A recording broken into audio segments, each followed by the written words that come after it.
আসসালামু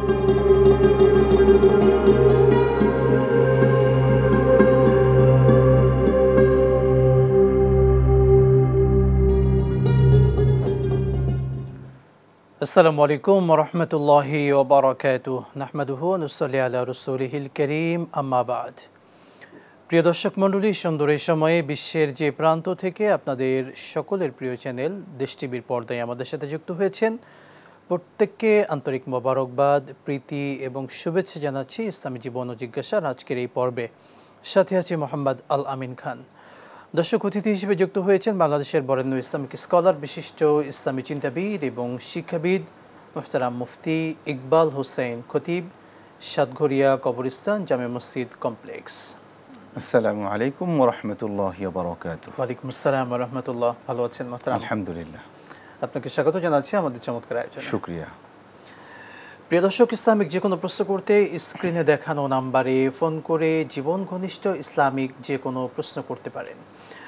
আজকে আলোচনা করব রাষ্ট্রীয় সম্পদ হেফাজতের গুরুত্ব এবং প্রয়োজনীয়তা। একজন জনগণ বা জনসাধারণ হিসেবে, রাষ্ট্রের নাগরিক হিসেবে রাষ্ট্রের প্রতি আমাদের কি দায়িত্ব রয়েছে, সেই বিষয়গুলো আজকে জানবো ইনশাআল্লাহ তাআলা। মোহতারাম, প্রথমেই যে বিষয়টি জানতে চাওয়া আজকের মূল টপিকে, রাষ্ট্রীয় সম্পদ সংরক্ষণে ইসলামের বিধান কি জানাবেন? নাহমাদুহু ওয়া নুসাল্লি আলা রাসূলিহিল কারীম আম্মা বা'দ। চমৎকার সময়োপযোগী প্রশ্ন। একজন নাগরিক হিসাবে আমার যেমন রাষ্ট্রের প্রতি কর্তব্য আছে, রাষ্ট্রেরও আমার প্রতি অনেক কর্তব্য রয়েছে। এবং রাষ্ট্রের যে সমস্ত সম্পদ রয়েছে, রাষ্ট্রীয় সম্পদ যেটা, এটা মূলত জনগণের সম্পদ। এই সম্পদগুলো হেফাজতে ইসলাম আমাকে কি নির্দেশ দেয়, এটা আমার জন্য জানা অত্যন্ত জরুরি বিষয়। রাষ্ট্রের প্রত্যেকটা সম্পদ এটা আমার জন্য আমানত, এটা আমার কাছে আমানত। আর আমানত এমন একটি বিষয়, আল্লাহ সুবহানাহু ওয়া তাআলা কোরআন হাকিমে স্পষ্টভাবে বলেছেন, ওয়াআদ্দুল আমানাহ, তোমরা আমানতকে আদায় করো, ইলা আহলিহা, তার প্রাপক যে তার কাছে পৌঁছে দাও, আমানত পৌঁছে দাও। রাসূল করিম সাল্লাল্লাহু আলাইহি ওয়াসাল্লাম স্পষ্টভাবে বলেছেন যে আমানত এত বড় গুরুত্ব যে লা ঈমানা লিমান লা আমানাত আলাহ, যার মধ্যে আমানত নেই তার ঈমান নেই। কত চমৎকারভাবে রাসূল করিম সাল্লাল্লাহু আলাইহি ওয়াসাল্লাম আমানতের গুরুত্ব তুলে ধরেছেন। রাষ্ট্রীয় সম্পদ যেগুলো রয়েছে, এগুলো যেহেতু আমার জন্য আমানত, সুতরাং এই আমানতের খেয়ানত যদি আমি করি, এগুলোকে বিনষ্ট করে ফেলি অথবা অন্যায়ভাবে দখল করে ফেললাম। অনেক সময় দেখা যায় যে রাষ্ট্রের বিভিন্ন সম্পদ, বিভিন্ন স্থাপনা, বিভিন্ন জায়গা, এগুলো আমি জোর করে, আমার গায়ের জোরে বা আমার বিভিন্ন জোরে আমি এগুলাকে জবরদখল করে খাচ্ছি, তাহলে এটা ক্ষতি করছি, তাহলে এটা আমার আমানতের খেয়ানত করা হলো। এমনিভাবে রাষ্ট্রীয় যে সমস্ত স্থাপনা রয়েছে, রাষ্ট্রীয় যে সমস্ত উপকরণ রয়েছে, এগুলো তো মূলত আমাদের জন্য, আমাদের আরাম পৌঁছানোর জন্য বা আমাদের সুযোগ সুবিধার জন্য রাষ্ট্র কর্তৃক এগুলাকে নির্মাণ করা হয়েছে। তো এগুলাকে আমি যদি দেখে শুনে না রাখি, তাহলে আমি আমানতের খেয়ানত করলাম। আর আমানতের খেয়ানত এমন একটি বিষয়, সহিহুল বুখারীতে রাসূল করিম সাল্লাল্লাহু আলাইহি ওয়াসাল্লামের একটি ঘটনা চমৎকারভাবে তুলে ধরা হয়েছে। খন্দকের যুদ্ধে এক সাহাবী ইন্তিকাল হয়ে গেল। রাসূল করিম সাল্লাল্লাহু আলাইহি ওয়াসাল্লাম তিনি বললেন যে আমি সাহাবীর জানাজা পড়ব না, তোমরা জানাজা পড়ে ফেলো। তখন সাহাবা ইকরাম বলল, ইয়া রাসূলুল্লাহ, কেন আপনি পড়বেন না? আল্লাহর হাবিব বললেন, সে খেয়ানত করেছে। পরবর্তীতে তার ব্যাগ, তার লাগেজ সব কিছু চেক করে দেখা গেল যে একটি মাত্র রেশমি কাপড় সেখানে অতিরিক্ত পাওয়া গেছে, যেটা সে যুদ্ধলব্ধ সম্পদ থেকে খেয়ানত করেছিল। এজন্য রাসূল করিম সাল্লাল্লাহু আলাইহি ওয়াসাল্লাম তার জানাজা পর্যন্ত পড়েননি। এমনিভাবে অন্য হাদিসের মধ্যে রয়েছে, যে ব্যক্তি খেয়ানত করবে, চাই সেটা ছোট থেকে ছোট কোনো বস্তু হোক, আল্লাহর হাবিব বলেছেন, কেউ যদি অন্যের কোনো সম্পদ, রাষ্ট্রীয় সম্পদ হোক বা অন্যের সম্পদ হোক, এক বিঘত জমি কেউ যদি জবরদখল করে, আমানতের খেয়ানত করে, তাহলে সে 7 তবক আসমান এবং জমিন মাথায় করে ময়দানে মাহশার উঠবে। অন্য হাদিসে এসেছে সে উষ্টি মাথায় করে নিয়ে উঠবে। এজন্য আমাদের সকলের সচেতন হতে হবে যে আমরা রাষ্ট্রীয় সম্পদকে নষ্ট নিজেও করব না এবং কাউকে করতেও দেব না। শুকরান জাযাকাল্লাহ, চমৎকার পয়েন্টে কথা বলেছেন। আমরা একটি প্রশ্ন নিচ্ছি, মোবাইলে বিয়ে করা এটা বৈধ কিনা? অর্থাৎ একজন ছেলে সে প্রবাসে রয়েছেন, তার পরিবার থেকে বিয়ে দিতে চান, এখন প্রবাসে থেকে মোবাইলের মাধ্যমে তিনি বিয়ে করতে পারবেন কিনা, যদি ইসলাম কি বলে জানাতেন। চমৎকার প্রশ্ন। এটা অহরহ হয়ে থাকে, যেহেতু বাংলাদেশের অধিকাংশ মানুষ বা প্রায় মানুষই আমার প্রবাসী ভাই। তো আসলে বিয়ের জন্য যেটা শর্ত সেটা হলো ছেলে এবং মেয়ের ইজাব কবরের যে স্থান সেটা একই স্থানে হওয়া। ছেলে এবং মেয়ে যদি না থাকে তাহলে তাদের প্রতিনিধি থাকতে হবে, উকিল যেটাকে আমরা বলি।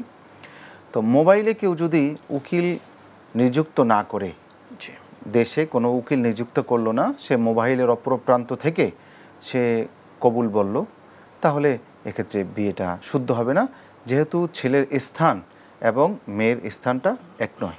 মোট কথা আমরা বলতে পারি ছেলে একজন উকিল বা প্রতিনিধি নির্ধারণ করবেন। ব্যবস্থা হলো ছেলে একজন তার প্রতিনিধি নিয়োগ করবেন, হতে পারে তার বাবা, হতে পারে তার ভাই, যে আমার ছেলের পক্ষ থেকে আমি বিয়েটা পড়ালাম, আমি কবুল করলাম আমার ছেলের পক্ষ থেকে। ছেলে মোবাইলে যুক্ত হতে পারবে, সে যদি চায় বাড়তিগুলো বলতে পারে অবশ্যই, কিন্তু সে মূল কথা আমরা এখানে বলবো একজন প্রতিনিধি এখানে নিযুক্ত করবেন। এটা তার বাবা হতে পারে, যে আমি আমার ছেলের পক্ষ থেকে, ছেলের সম্মতি রয়েছে, ছেলের পক্ষ থেকে আমি কবুল করলাম মেয়েকে বৌমা হিসেবে গ্রহণ করলাম। এভাবে। শুকরান জাযাকাল্লাহ। একটা ফোন কল নিচ্ছি, দর্শক রয়েছেন। আসসালামু আলাইকুম ওয়া রাহমাতুল্লাহ। দর্শক কি আছে, নাম বলে প্রশ্ন করুন। ওয়ালাইকুম আসসালাম, আমি চট্টগ্রাম থেকে বলছি। আমি নামটা বলতে চাচ্ছি না জনাব। জীবন প্রশ্ন করুন। আমি জানতে চাই, আমার পিতামাতা উভয় ইন্তেকাল করেছেন। হ্যাঁ, তো আমরা 7 ভাই বোন, 5 বোন 2 ভাই। আমাদের যা কিছু সম্পত্তি সবই আমার মায়ের নামে। হ্যাঁ, তো হুজুর, এখন আমরা জানতে চাচ্ছি, আমার পিতার অংশ উনি ইন্তেকালের পূর্বে উনি বিক্রি করে গিয়েছেন। হ্যাঁ, এখন আমার 2 বোন, ইন দ্য মিন টাইম আমার 2 বোনও মারা গিয়েছেন, বড় 2 বোন। আমি জানতে চাচ্ছি এখন আমাদের সম্পত্তিটা কিভাবে ভাগাভাগি হবে, এবং বোনের বাচ্চারা কি আমাদের সম্পত্তিতে ওদের অংশ আছে কিনা, এই জিনিসটা আমরা একটু বোন একটু আপনার স্মরণে একটু বলতে চাই। আমরা এভাবে মিরাস সংক্রান্ত অর্থাৎ জমি জমা বন্টন কেন্দ্রিক মাসালাগুলো এই অল্প সময়ের মধ্যে টেলিভিশন দেওয়া এটা সম্ভব নয়। আপনি আপনার নিকটতম কোনো বিজ্ঞ আলেম অথবা বড় যে মাদ্রাসাগুলো রয়েছে, ফতোয়া বোর্ড রয়েছে, সেখান থেকে আপনি সহযোগিতা নিতে পারেন। যে অনেক ধন্যবাদ। অন্য ইসলামিক প্রশ্ন থাকলে সেগুলো করতে পারেন। শুকরিয়া। জি মোহতারাম, আমরা এরপরে আরেকটি প্রশ্নে চলে যাচ্ছি। আমাদের বর্তমান সময়ে যারা প্রাপ্তবয়স্ক পুরুষ বা যুবক বা তরুণ, তারা শর্ট প্যান্ট পরাটাকে একটা ফ্যাশন মনে করছে, অর্থাৎ হাঁটুর ওপরে পোশাক পরছে। এই শর্ট প্যান্ট অর্থাৎ যেটা হাঁটুর ওপরে পোশাক পরে অ্যাভেলেবল চলছে, এটা ইসলাম কিভাবে দেখছে যদি জানাতেন। চমৎকার প্রশ্ন। এটাকে বর্তমানে একটা ফ্যাশন হিসাবে গ্রহণ করেছে আমাদের দেশের বালেগ পুরুষরা। আসলে একজন পুরুষের ছতর হলো, অর্থাৎ যেটাকে ঢেকে রাখা সার্বক্ষণিক আবশ্যক, সেটা হলো নাভির উপর থেকে হাঁটুর নিচ পর্যন্ত, হাঁটুর 4 আঙ্গুল বা 5 আঙ্গুল নিচ পর্যন্ত এটা আপনাকে অবশ্যই ঢেকে রাখতে হবে। যদি আপনি এটাকে খুলে রাখেন তাহলে আপনি যেভাবে গুনাহগার হবেন, কবিরা গুনাহে আপনি লিপ্ত হলেন, আপনার দিকে কেউ তাকালো সেও গুনাহের অন্তর্ভুক্ত হলো, তাকিয়ে থাকলো, এক নজর তাকাইলে হয়তো গুনাহ হবে না, কিন্তু তাকিয়ে থাকলো সেও গুনাহগার হবে। এটাকে ফ্যাশন হিসাবে গ্রহণ করছি আমরা, অথচ এটা সম্পূর্ণ বিজাতীয়দের কৃষ্টি কালচার। রাসূল করিম সাল্লাল্লাহু আলাইহি ওয়াসাল্লাম হাদিসে স্পষ্টভাবে ঘোষণা করেছেন, মান আহাব্বা মিনহুম, যে ব্যক্তি মান তাশাব্বাহা বিকওমিন ফাহুয়া মিনহুম, যে ব্যক্তি কোনো জাতির সাদৃশ্যতা অবলম্বন করলো, ময়দানে মাহশারে ওই জাতির অন্তর্ভুক্ত হয়ে হাসরের মাঠে উঠবে, এবং তাদের ঠিকানা যেটা হবে ওই ব্যক্তিরও ঠিকানা এটা হবে। আমি ইদানিং বলতে চাই, যে সমস্ত বয়স্ক ব্যক্তিরা আপনারা এটা পড়ছেন ফ্যাশন মনে করে, এটা ফ্যাশন না, এটা নির্লজ্জতা। এটা আপনি সমাজের মধ্যে নির্লজ্জতা আপনি ছড়িয়ে দিচ্ছেন। এবং যে সমস্ত ছেলের গার্জিয়ানরা আপনার ছেলেদেরকে এভাবে দেখেও আপনি চুপ করে আছেন, আপনি দায়ুসের অন্তর্ভুক্ত হবেন। এবং রাসূল করিম সাল্লাল্লাহু আলাইহি ওয়াসাল্লাম বলেছেন, আদ-দায়ুসু লা ইয়াদখুলুল জান্নাহ, দায়ুস কখনো জান্নাতে প্রবেশ করবে না। দায়ুস কাকে বলে? যে পরিবারের মধ্যে অশ্লীলতা দেখেও চুপ করে থাকে, যার আত্মমর্যাদা নেই। আপনি আপনার ছেলেকে এগুলা কিনে দেবেন না, এটা বিজাতীয়দের সংস্কৃতি, এটা বোঝাতে হবে তাকে। মোট কথা একজন গার্জিয়ান বা বাবা যিনি থাকেন বা প্রধান যিনি থাকেন ফ্যামিলির, তিনি তার পরিবারের প্রত্যেক সদস্যর তারা যদি ইসলাম বহির্ভূত কোনো কাজ করে তিনি যদি সেটাকে সাপোর্ট করেন তাহলে সেই বাবা দায়ুস হিসেবে অন্তর্ভুক্ত হবেন। আমাদেরকে সতর্ক থাকতে হবে। আমরা একটা ফোন কল নিচ্ছি। আসসালামু আলাইকুম রাহমাতুল্লাহ, কে আছে নাম বলে প্রশ্ন করুন। আসসালামু রাহমাতুল্লাহ, জি আমি আঞ্জুমানা বলছি। হুজুর আমার একটা প্রশ্ন হলো, আমি নিয়মিতই চাঁদের 13, 14, 15 রোজা রাখতাম। এই মাসে রোজা যেদিন রাখছি প্রথম সেই দিনই আমার পিরিয়ড হয়ে গেছে। এখন এই রোজাটা আমি কি ভালো হলে রাখতে পারবো, তাদের ভিতরে রাখতে পারবো নাকি ভালো হলে এটা আমি সঙ্গে সঙ্গে রাখতে হবে? আচ্ছা বোন, এই রোজাটা কি আপনি কোনো পূর্বে থেকে ওসিয়ত করা বা আপনার কি এরকম কোনো নিয়াত করেছেন যে আমি প্রত্যেক চাঁদে এইভাবে রোজা রাখবো, না স্বাভাবিক রাখেন? আমি এটা আপনার কাছে ফোন দিয়েছিলাম আর 1 বছর আগে আমার বাবার জন্য মানত করেছিলাম। আমার বাবার রোজা, এটা মান্যতের রোজা? হ্যাঁ হ্যাঁ, মান্যতের রোজা। মান্যতের রোজা, আচ্ছা জি। আর একটা প্রশ্ন হলো, আমরা রাতে যে ঘুমের দোয়াগুলি পড়ি, যখন বিছানায় যাই শুয়ে পড়লে ঘুম আসে, তাই আমি বসে বসে পড়ি। আর যখন এই কোরআন তেলাওয়াতের আগে শুরু করলে নাকি ফাতিহা সূরা পড়তে হয়, তো যখন আমি আয়াতুল কুরসি বাকারা শেষ 2 আয়াত পড়ি, এর আগে কি ফাতিহা সূরা পড়তে হবে নাকি না পড়লে গুনাহগার হব? বুঝতে পেরেছি। আপনি কি মুখস্থ পড়েন না দেখে পড়েন? জি আমি মুখস্থ পড়ি। জি মুখস্থ পড়ি। অনেক ধন্যবাদ বোন। নিয়মিত ইসলামিক যে কোনো প্রশ্ন করবেন দেশ টিভিতে ইনশাআল্লাহ সঙ্গেই থাকুন। শেখ, প্রথম যে প্রশ্ন করলেন আমাদের বোন, তিনি অনেক পূর্বে আমাদেরকে প্রশ্ন করেছিলেন যে তার বাবা ইন্তেকাল করেছেন, বাবার জন্য তিনি প্রত্যেক মাসে একটি করে রোজা রাখার নিয়াত করেছিলেন। সেই আমরা ধরছি এটা হলো মানতের রোজা। তো এই মানতের রোজা রাখার পরে তার যে শারীরিক অসুস্থতা অর্থাৎ পিরিয়ড এটা শুরু হয়েছে, এই অবস্থায় তিনি কি সেই রোজাকে পূরণ করবেন নাকি এই রোজা তার পরবর্তীতে আদায় করে দিতে হবে সেই মাসের মধ্যেই? ধন্যবাদ, অত্যন্ত চমৎকার এবং সমসাময়িক প্রশ্ন। এক্ষেত্রে আমাদেরকে মনে রাখতে হবে, কেউ যদি কোনো নফল রোজা রাখেন এরপরে কোনো কারণে রোজাটা ভেঙে যায় তাহলে এই রোজাটা আদায় করা তার জন্য ওয়াজিব হয়ে যায়।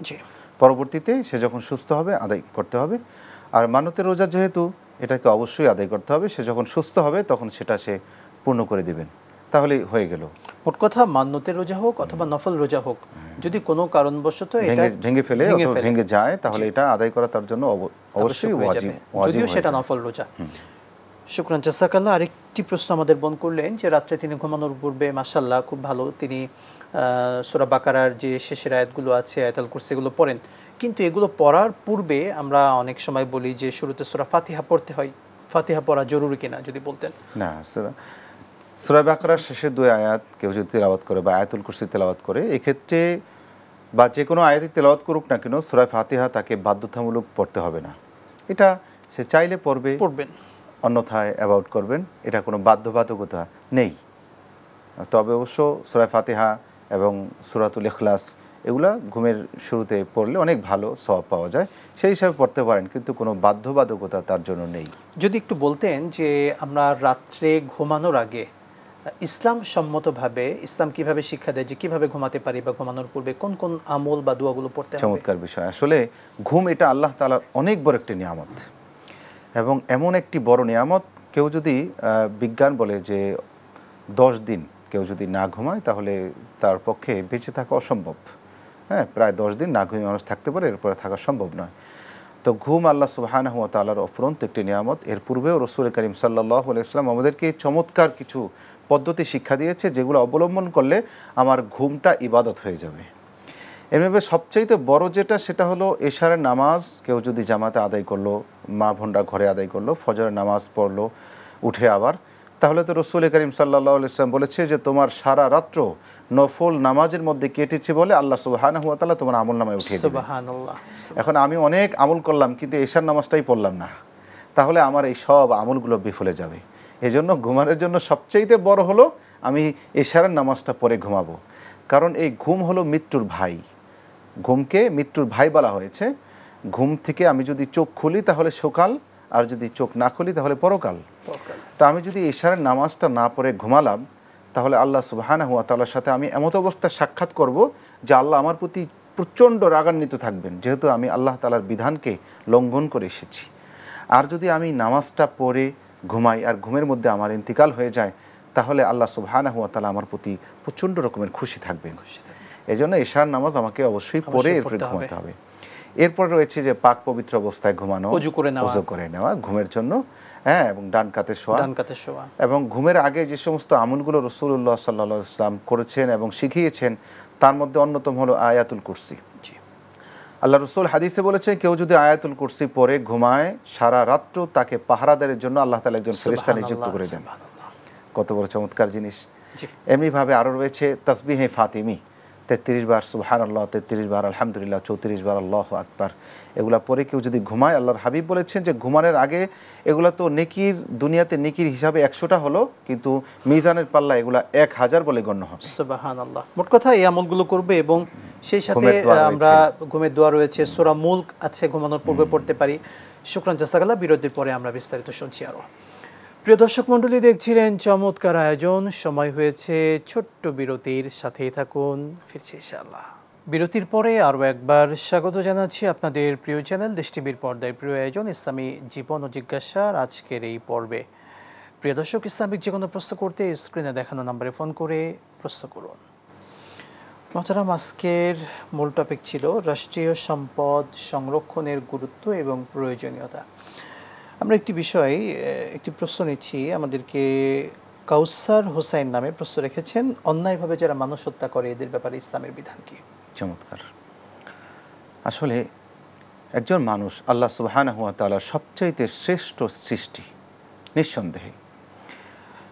আল্লাহ সুবহানাহু ওয়া তাআলা এই হত্যার ব্যাপারে কোরআন হাকিমে অসংখ্য আয়াত অবতীর্ণ করেছেন এবং তিনি কত স্পষ্টভাবে বলে দিয়েছেন, যে ব্যক্তি একজন মানুষকে অন্যায়ভাবে হত্যা করলো, সেজন্য গোটা জাতিকে হত্যা করলো। এবং বিশেষভাবে সূরাতুন নিসা 93 নম্বর আয়াত, আল্লাহ সুবহানাহু ওয়া তাআলা স্পষ্টভাবে বলেন, ওয়া মান ইয়াকতুল মুমিনা মুতাআম্মিদা ফাজাযাউহু জাহান্নামু খালিদান ফিহা ওয়া গাদিবাল্লাহু আলাইহি ওয়া লাআনাহু ওয়া আ'আদ্দা লাহু আযাবান আযীমা। যে ব্যক্তি একজন মুমিন ব্যক্তিকে অন্যায়ভাবে হত্যা করলো, ইচ্ছাকৃতভাবে হত্যা করলো, তার জন্য 3টি শাস্তি বরাদ্দ। 1 নম্বর শাস্তি সেটা হলো সে চিরদিনের জন্য জাহান্নামে প্রবেশ করবে, কোনো দিন সেখান থেকে বের হতে পারবে না। খালিদিনা ফিহা, আল্লাহ বলেছেন। নাম্বার 2 হলো গাদিবাল্লাহু আলাইহি, তার প্রতি আল্লাহ সুবহানাহু ওয়া তাআলার ক্রোধ, গুসা, ওয়া লাআনাহু, এবং আল্লাহ তাআলার অভিশাপ তার উপরে, ওয়া আ'আদ্দা লাহু আযাবান আযীমা, সর্বোপরি আল্লাহ তাআলা তার জন্য বড় শাস্তির ব্যবস্থা করে রেখেছেন। এজন্য রাসূল করিম সাল্লাল্লাহু আলাইহি ওয়াসাল্লাম বিদায় হজের ভাষণে স্পষ্টভাবে বলে দিয়েছেন যে আজকের দিন যেমন পবিত্র, আজকের এই মাস যেমন পবিত্র, ঠিক তেমনিভাবে এখন থেকে মুসলমানের রক্ত, মুসলমানের সম্পদ পবিত্র। এটাকে কেউ যদি অন্যায়ভাবে এখানে হাত লাগায়, আল্লাহ সুবহানাহু ওয়া তাআলা তার থেকে কঠিন প্রতিশোধ দেবেন। এজন্য একজন মানুষ হত্যার কত বড় কঠিন শাস্তি, যে চিরদিনের জন্য সে জাহান্নামী হয়ে যাবে। অথচ আমাদের সমাজে, আমাদের রাষ্ট্রে, আমাদের দেশে অনেক ভাই রয়েছেন যারা এতটুকু ভাবেন না যে আমার মৃত্যুর পরে কি হবে, আমি কেন একজন মানুষকে অন্যায়ভাবে হত্যা করব। এজন্য আমাদের সবাইকে এই মানব হত্যার মতো জঘন্য কাজ থেকে আমাদেরকে বিরত থাকতে হবে। আল্লাহ তাআলা আমাদেরকে সঠিক বুঝ দান করুন, আমিন। আমরা মূল টপিকে আপনার থেকে আরেকটু শুনতে চাই, আমরা রাষ্ট্রের জনগণ হিসেবে রাষ্ট্রের প্রতি আমাদের কি কি দায়িত্ব পালন করতেই হবে, যদি একটু বলতেন। চমৎকার প্রশ্ন। শুরুতেই বলেছিলাম যে রাষ্ট্রের যেমন আমাদের প্রতি দায়িত্ব আছে, আমাদেরও রাষ্ট্রের প্রতি অবশ্যই দায়িত্ব রয়েছে, রাষ্ট্রপ্রধানদের প্রতি দায়িত্ব রয়েছে। রাসূল করিম সাল্লাল্লাহু আলাইহি ওয়াসাল্লাম হাদিসে ইরশাদ ফরমান, আদ-দীনু আন-নাসিহা, দিন হলো কল্যাণকামিতার নাম। তো সাহাবা ইকরাম বললেন, ইয়া রাসূলুল্লাহ, কার জন্য কল্যাণকামিতা করব? তখন আল্লাহ রসুল বললেন, 1 নম্বরে লিল্লাহি ওয়া লিরাসূলিহি, 1 নম্বরে আল্লাহর জন্য কল্যাণকামিতা, অর্থাৎ আল্লাহকে এক বলে স্বীকার করা, ওয়ালি রসুলিহি, রসুলের আনুগত্য করা, এটি রসুলের জন্য এরকম কল্যাণকামিতা। ওয়ালি জামিউল মুমিনিন, প্রত্যেকটা মুমিনের জন্য কল্যাণকামিতা, বিশেষভাবে রাষ্ট্রের যিনি সেবক হবেন, যিনি প্রধান হবেন, তার জন্য কল্যাণকামিতা। কিভাবে? আল্লাহর হাবিব বলেছেন, তোমাদের যিনি আমির হবেন তাকে তোমরা মানতে হবে, তার বৈধ যে সমস্ত আদেশ সেগুলোকে তোমাদেরকে অবশ্যই পূরণ করতে হবে। এজন্য রাষ্ট্রের যে সমস্ত আইন আমার কল্যাণের জন্য করা হয়েছে, যেগুলো কোরআন হাদিসের সাথে সরাসরি সাংঘর্ষিক নয়, এই সমস্ত আইন প্রত্যেকটা জনগণের পালন করা ওয়াজিব। আমি একজন দেশের নাগরিক হিসাবে রাষ্ট্রের রাষ্ট্রের প্রতি, রাষ্ট্রপ্রধানের প্রতি আমার সম্মান, শ্রদ্ধা ভক্তি থাকতে হবে। আল্লাহর হাবিব বলেছেন সবচাইতে উত্তম রাষ্ট্রনায়ক হলেন তিনি যিনি জনগণকে মনে প্রাণে ভালোবাসেন এবং জনগণও তাকে মনে প্রাণে ভালোবাসেন, তার জন্য দোয়া করেন। এমনিভাবে অন্য হাদিস রয়েছে, যে ব্যক্তি আল্লাহ তাআলা যাকে জনগণের সেবক বানান, তিনি যদি জনগণের আমানতকে পুরাপুরি আদায় না করেন, খেয়ানত করেন, তো আল্লাহ রসুল সাল্লাল্লাহু আলাইহি ওয়াসাল্লাম বলেছেন ময়দানে মাহশারে এই জন্য তাকে জবাবদিহিতা করতে হবে। আল্লাহ তাআলা আমাদেরকে সঠিক বুঝ দান করুন। আমিন। আপনাকে অসংখ্য ধন্যবাদ। শুকরান, জাযাকাল্লাহ। জাযাকুমুল্লাহু খায়রান। প্রিয় দর্শক, আমরা রাষ্ট্রের জনগণ হিসেবে রাষ্ট্রের প্রতি আমাদের অনেক দায়িত্ব রয়েছে। বিশেষ করে রাষ্ট্রের প্রত্যেকটি স্থাপনা, রাষ্ট্রের প্রতিটি সম্পদ যেটা আমাদের জন্য করা হয়েছে সেগুলোর হেফাজত করা, সংরক্ষণ করা, সেগুলোর সেফটি দেওয়া, এটা আমাদের প্রত্যেকের দায়িত্ব এবং কর্তব্য। আসুন এই ব্যাপারগুলো আমরা মেনে চলি। আল্লাহ তাআলা আমাদের প্রত্যেককে সঠিক বোঝ দান করুন। আমিন। বিদায় নিচ্ছি, আবারও দেখা হবে। আসসালামু আলাইকুম ওয়া রাহমাতুল্লাহি ওয়া বারাকাতুহু।